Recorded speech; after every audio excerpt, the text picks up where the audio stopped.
Assalamualaikum warahmatullahi wabarakatuh. Perkenalkan, nama saya Rizky Cahya Oktaviani, NPM 0211193334 dari kelas 5J Manajemen. Di sini saya akan menjelaskan tentang analisis perubahan yang dialami PT Safira Barokah Utama, yaitu produk kecantikan dari Camille Beauty. Di sini saya akan menjelaskan tentang profil perusahaannya terlebih dahulu, di mana PT Safira Barokah Utama ini merupakan perusahaan yang berjalan di bidang kecantikan. Didirikan oleh Nadia Safira pada tahun 2018, yang pertama produknya adalah masker organik, kini telah meluas hingga body scrub dan juga face mist. Sebelumnya, PT Safira Barokah Utama ini menamai masker organiknya adalah Masyornits. Akan tetapi, ada masalah dari oknum yang tidak bertanggung jawab yang mengambil alih nama brand tersebut, sehingga pihak PT Safira Barokah Utama ini harus mengganti nama brand masker organik mereka menjadi brand yang lain, sehingga mereka memutuskan untuk mengganti nama menjadi Camille Beauty pada tahun 2020. Nah, ini adalah data penjualan dari 10 brand masker terlaris yang ditempati oleh merek lokal. Bisa dilihat bahwa produk Camille Beauty berhasil menempati peringkat pertama masker wajah terlaris dengan 11,9% market share. Ada 6 varian yang ditawarkan masker Camille sesuai dengan fungsinya, yaitu strawberry, coklat, milk, lemon, coffee, dan juga green tea. Selanjutnya adalah analisis perubahannya. Yang pertama itu ada disruption. Disruption menurut Renal Kasali itu adalah sebuah inovasi yang akan menggantikan seluruh sistem lama dengan cara-cara yang baru. Untuk menegaskan pemaknaan terhadap istilah disruption, Kasali membuat penyederhanaan bahwa disruption adalah perubahan untuk menghadirkan masa depan ke masa kini. Perubahan semacam itu menurut Kasali mempunyai setidaknya 3 ciri utama. Yang pertama, produk atau jasa yang dihasilkan perubahan ini harus lebih baik daripada produk jasa sebelumnya. Yang kedua, harga dari produk atau jasa hasil disruption ini harus lebih murah dari sebelumnya.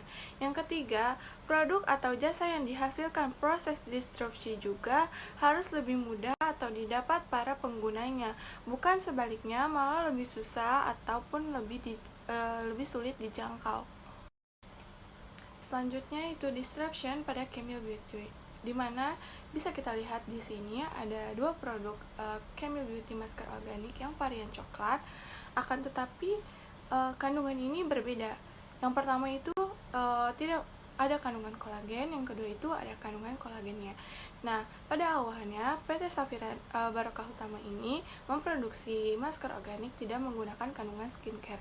Akan tetapi mereka menginginkan hal yang baru, mereka mengupgrade itu sehingga mereka memutuskan untuk menambahkan kandungan skincare agar dapat memuaskan lebih banyak pelanggan lagi. Selanjutnya ada analisis VUCA pada Camille dan cara menghadapinya. Yang pertama itu ada volatility, yang itu bergejolak, yang merupakan komponen ini menggambarkan bahwa saat ini tidak ada lagi bisnis yang dapat dijalankan dengan stabil akibat laju kemajuan teknologi.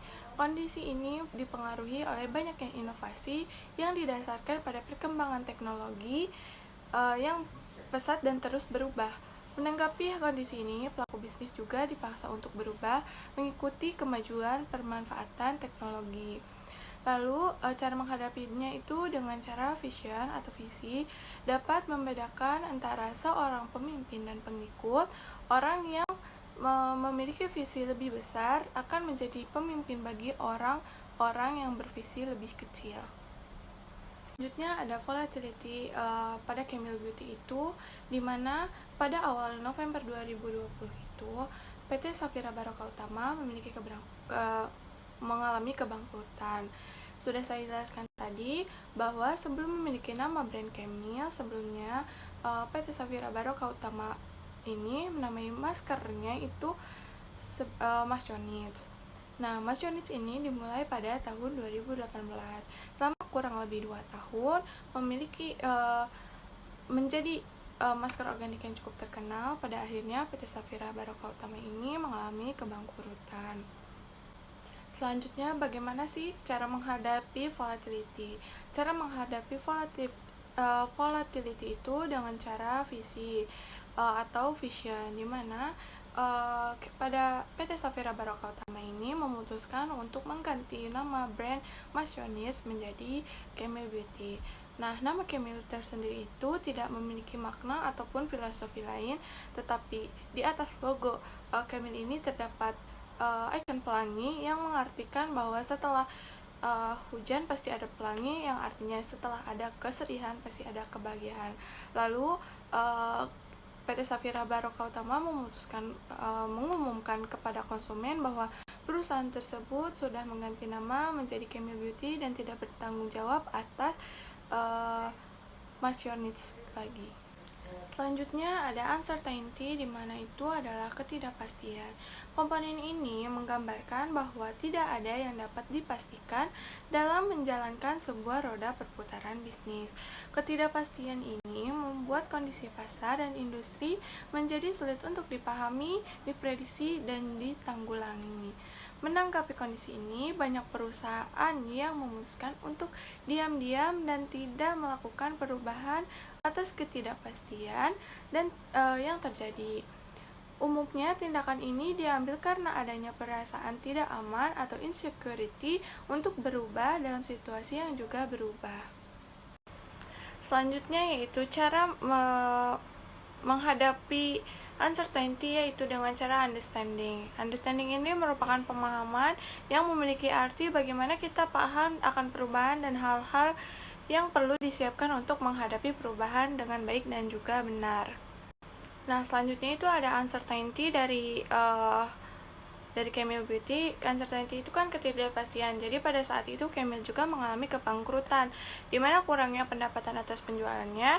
Akhirnya para distributor itu menjelekkan Camel karena mereka tidak mampu menarik konsumen kembali. Akhirnya PT Safira Baroka Utama itu kebingungan bagaimana sih caranya agar mereka bisa mengerti bahwa perusahaan tersebut pun kehilangan pendapatan sebanyak 1 miliar. Nah, selanjutnya itu cara menghadapi ketidakpastian itu dengan cara pemahaman atau understanding kan. Nah, solusinya yaitu dengan cara mencari menarik stok barang yang ada di distributor itu atau reseller tersebut, dan hanya ada beberapa distributor yang lama yang terpilih dengan merubah distributor tersebut menjadi agent, serta distributor tersebut tidak dapat menarik reseller sehingga kepercayaan masyarakat terhadap perusahaan tersebut meningkat. Dan agent yang telah dipilih akan diinfokan melalui media sosial agar tidak dapat disalahgunakan oleh oknum yang tidak bertanggung jawab. Selanjutnya yaitu ada complexity, yaitu kekacauan. Nah, bisnis yang semakin rumit adalah hal yang digambarkan dalam komponen ini. Beberapa dekade lalu, perusahaan cukup berfokus untuk mengejar profit atas bisnis yang dijalankan. Namun saat ini ada banyak faktor yang harus dipertimbangkan untuk membuat perusahaan tetap sustain dalam menghadapi derasnya persaingan industri.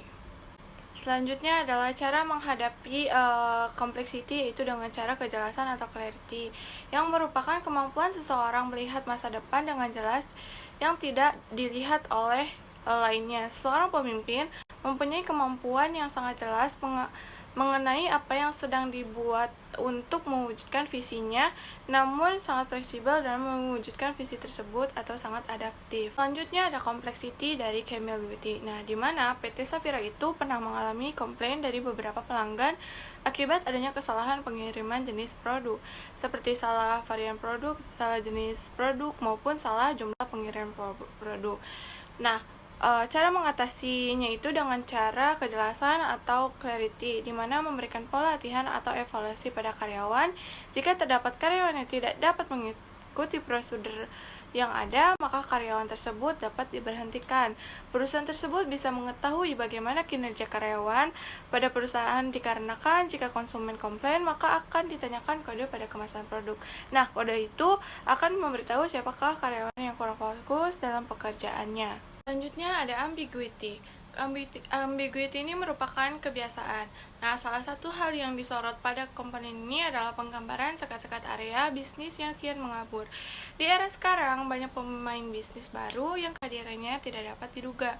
Pemain bisnis lama yang semula tidak bersinggungan dengan area bisnis kita dapat mengekspansi area bisnisnya dan mengambil layanan yang sama, sehingga dapat dikategorikan sebagai kompetitor. Cara menghadapi ambiguity yaitu dengan agility atau kelincahan.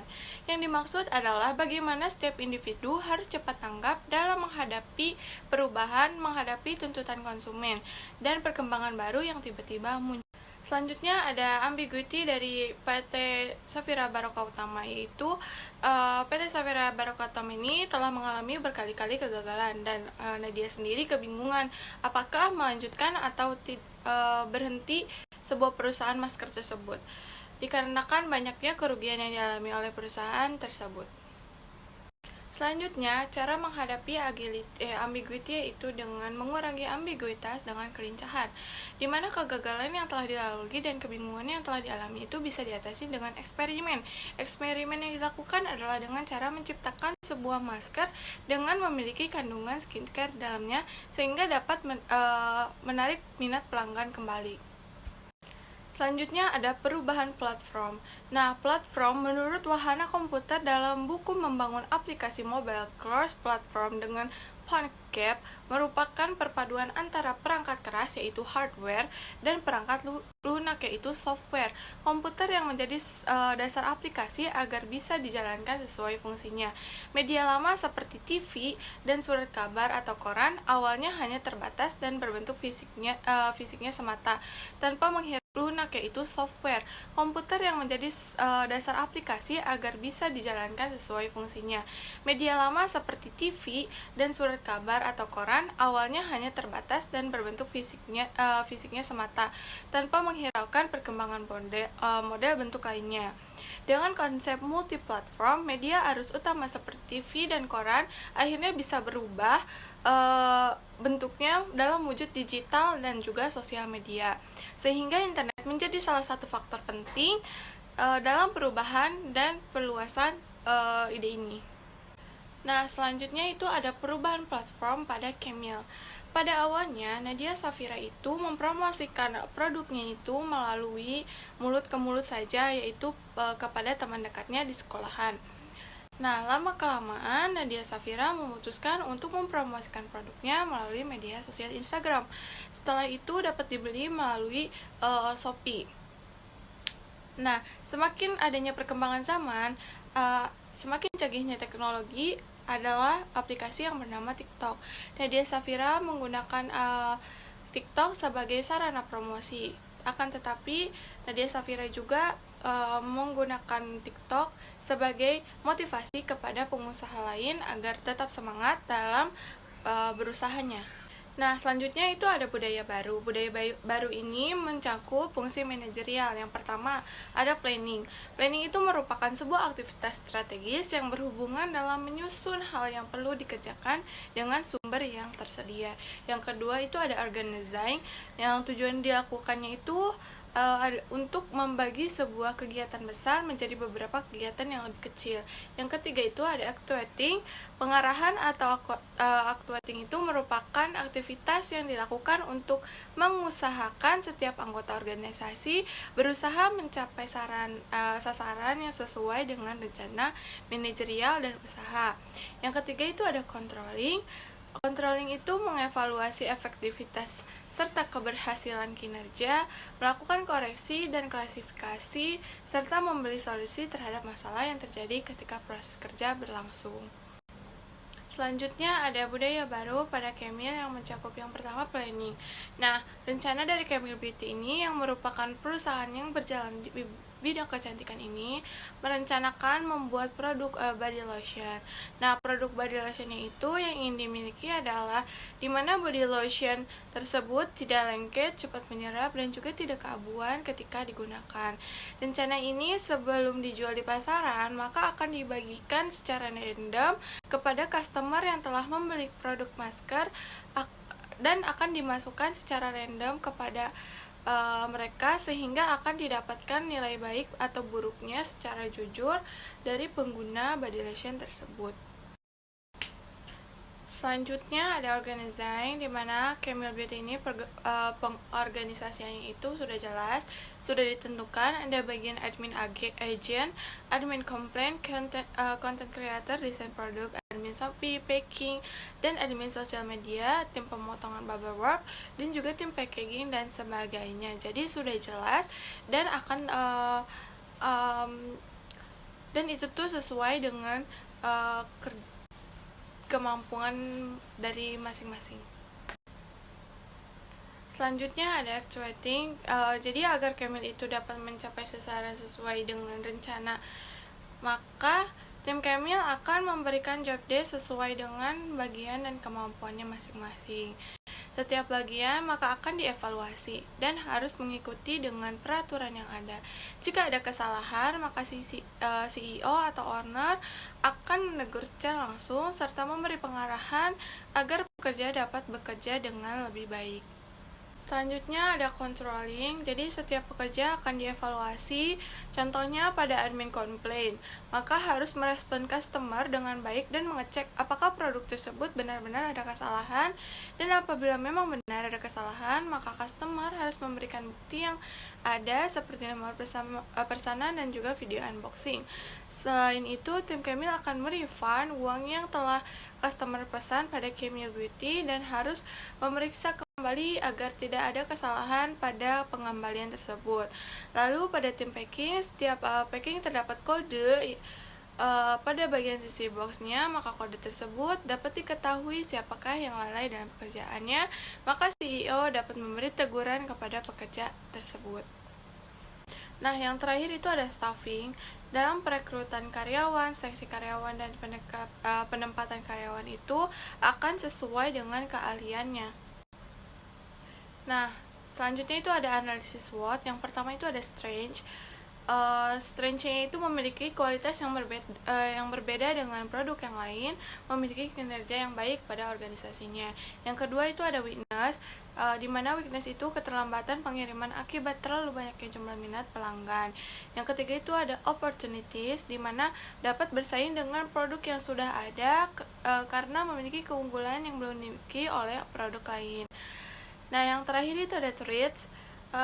Jadi produk itu dapat ditiru dengan perusahaan lain sehingga menyebabkan persaingan yang jauh lebih ketat. Nah, yang terakhir adalah kesimpulan. Jadi kesimpulannya adalah perubahan merupakan hal yang sangat penting dalam perusahaan. Dengan perubahan, kita bisa mengetahui apakah kualitas kita itu bagus atau enggak dalam produk yang kita miliki. Sebagai pengusaha, kita harus berinovasi dan harus tahu bagaimana cara menghadapi berbagai macam era seperti disruption, VUCA, perubahan platform, dan juga budaya baru.